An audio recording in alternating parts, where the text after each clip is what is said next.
अगर आप अपने साइंस के एग्जाम में पूरे के पूरे नंबर पाना चाहते हैं तो ये वीडियो सिर्फ आपके लिए है, क्योंकि दोस्तों इस वीडियो में मैं आपको कुछ ऐसे पॉइंट्स बताऊंगा जिससे अगर आप ध्यान में रखते हुए अपना पेपर लिखते हैं, अपनी आंसर शीट लिखते हैं तो दोस्तों कोई आपका आधा नंबर भी नहीं काट सकता। जी हाँ दोस्तों, बहुत इजी पॉइंट्स है, कोई रॉकेट साइंस नहीं, बस आपको पेपर लिखते समय इन सभी बातों का ध्यान रखना जरूरी है। तो अगर आप भी जानना चाहते हैं तो इस वीडियो को पूरा अंत तक जरूर देखिएगा। मेरा नाम है आयुष और आप देख रहे हैं आयुष सिटी ने यूट्यूब चैनल। चलिए वीडियो को शुरू करते हैं। इस वीडियो में मैं आपको जो भी टिप्स देने वाला हूँ साइंस के एग्जाम में तो काम करेंगी, हालांकि आप इसे अदर सब्जेक्ट के एग्जाम में भी इंप्लीमेंट कर सकते हैं, आपको उसमें भी फायदा मिलेगा।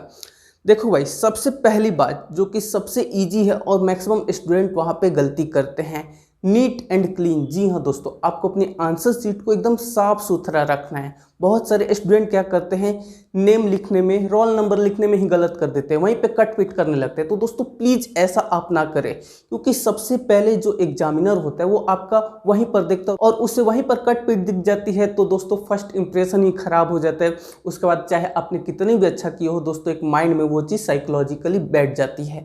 तो आप कोशिश करिए थोड़ा सा टाइम लिखिए, स्पेलिंग वगैरह, रोल नंबर, नाम वगैरह अपना पूरा सही लिखिए। ये हो गया पहला चीज़। दूसरा चीज़ जो आपको करना है, मान लेते हैं कि आपके जो भी क्वेश्चन पेपर है उसमें आपको पहला क्वेश्चन नहीं आ रहा है, दूसरा क्वेश्चन नहीं आ रहे हैं, तो आप उसके लिए अपना टाइम वेस्ट ना करें, क्योंकि उस टाइम में आपका एक एक सेकंड बहुत ज़्यादा इंपॉर्टेंट है। अगर आपको थर्ड क्वेश्चन आ रहा है तो प्रॉपर थर्ड नंबर देकर आप उस क्वेश्चन को सॉल्व करें।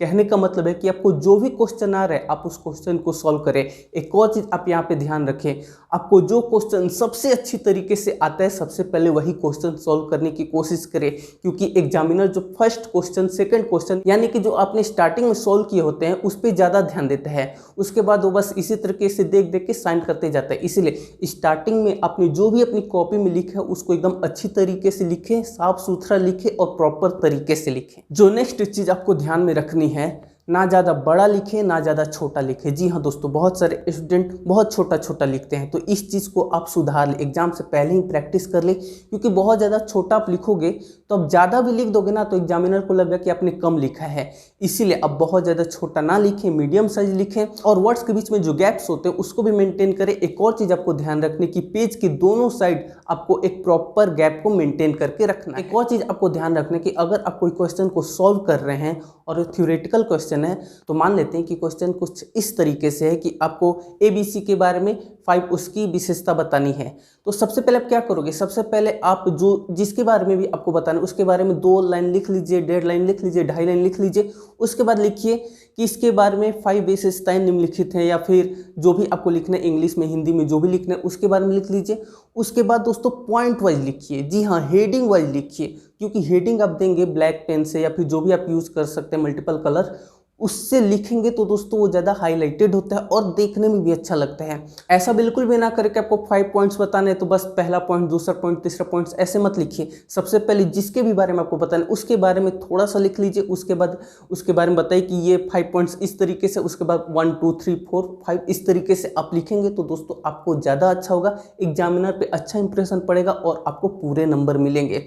एक और चीज़ मैं आप पे कहना चाहूँगा कि आप कोई भी क्वेश्चन सॉल्व करो, चाहे वो शॉर्ट आंसर हो, लॉन्ग आंसर हो, किसी भी तरीके का हो, हेडिंग जरूर यूज़ करें। जी हाँ, डायरेक्ट आंसर लिखना मत शुरू कर।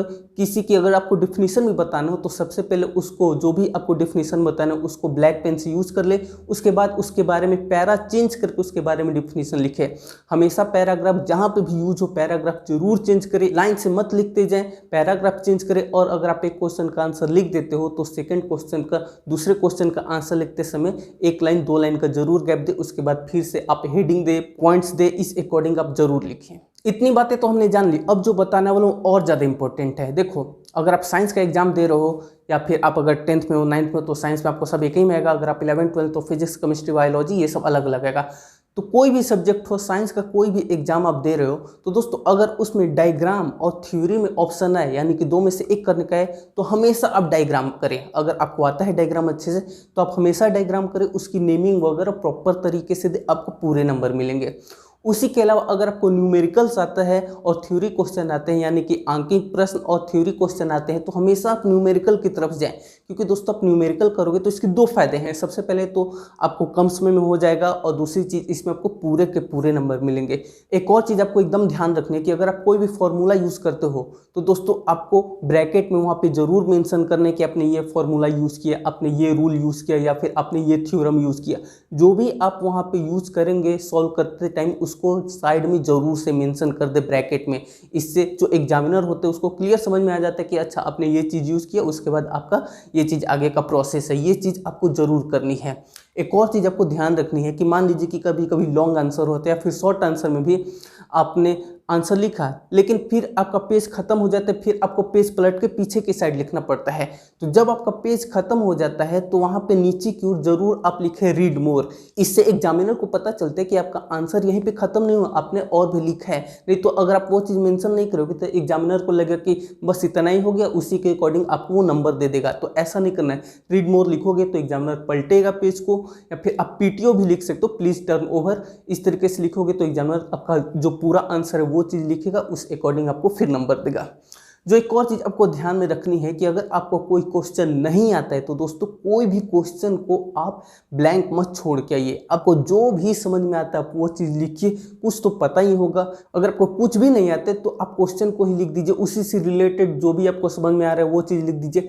मेरे कहने का सिंपल सा ये मतलब है कि अगर आप ब्लैंक छोड़ के आ जाते हैं तो वैसे भी आपको कोई नंबर नहीं मिलने वाले हैं, लेकिन अगर आप कुछ लिख के आते हैं तो कई बार ऐसा होता है कि आपको थोड़े बहुत नंबर मिल जाते हैं। अगर आप कोई कंपेयर वाला प्रश्न सॉल्व कर रहे हो तो दोस्तों प्रॉपर कॉलम बना के दोनों साइड लिखे ए बी सी करके, और एक पॉइंट के बाद जैसे ए आपने पॉइंट लिख लिया उसके बाद बी पॉइंट लिख रहे हैं तो एक लाइन का गैप छोड़ दे। इस तरीके से आप करोगे तो प्रॉपर आपका साफ सुथरा दिखेगा और थोड़ा सा स्पेस भी वो लेगा, तो एग्जामिनर को लगेगा कि हाँ आपने अच्छी तरीके से और अच्छे अमाउंट में लिखा है। तो दोस्तों ये कुछ पॉइंट्स हैं जो कि अगर आप ध्यान में रखते हुए अपना पेपर लिखते हो, अपनी आंसर सेट लिखते हो तो आपके पूरे के पूरे नंबर मिलेंगे। अगर इसके अलावा भी आप कोई टिप्स अपनाते हो तो वो भी कमेंट बॉक्स में ज़रूर बताएं। और अगर आपको ये वीडियो पसंद है तो वीडियो को लाइक कर दीजिए, चैनल को जरूर से सब्सक्राइब करके बेल आइकन प्रेस कर दीजिए, और इस वीडियो को अपने फ्रेंड्स के साथ, फैमिली के साथ, अपने भाई बहन के साथ जरूर से शेयर कीजिए। आप सभी ने इस वीडियो को देखा, आपका बहुत बहुत धन्यवाद।